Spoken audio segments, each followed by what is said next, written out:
সবাই ভাবে যে রঙের কাজ মানে প্রচুর সহজ আর কি। জলের প্রবলেমের জন্য 4টা জলের বোতল এই ট্যাপে আমরা স্নান করে নিয়েছি, ঠিক আছে। কিন্তু আমার ক্যামেরাতে আসতে কেউ পছন্দ করে না, ঠিক আছে। Hey guys, welcome to my new blog. তো গাইস দেখতে পাচ্ছ আজকে কাজে চলে এসেছি, মানে মুকুন্দপুরের কাছে। মুকুন্দপুরের এটা হচ্ছে বাড়ি বা দোকান, যাই হোক এটা কালার হবে, কারণ আজকে ওয়েদারটা অনেক ভালো। আর আমি তাড়াতাড়ি ব্রাশ নিয়ে রেডি হয়ে গেলাম, কারণ আমাকে আজকে কাটিংয়ের কাজ করতে হবে, রোলারের কাজটা পরে করব। আর আমাকে অনেকেই বলেছিল যে কি কাজ করি দেখাতে। দেখতে পাচ্ছ রং হতে কতটা বাকি আছে, যেটা প্রাইমার মারা আছে সেটা রং হবে। তাড়াতাড়ি বন্ধু ঢুকে গেল, ঠিক আছে।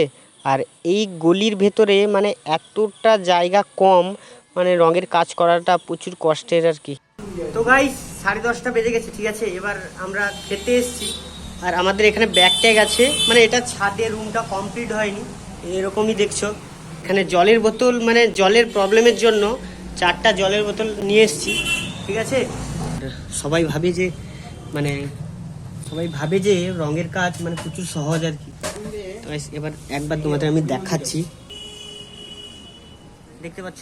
রংটা শুরু করে দিব, কারণ মেঘের যা অবস্থা, আবার যদি বৃষ্টি হয়। এটা হচ্ছে বাইট সাইডে দেয়াল, সবগুলা ইট বার করে দিছ।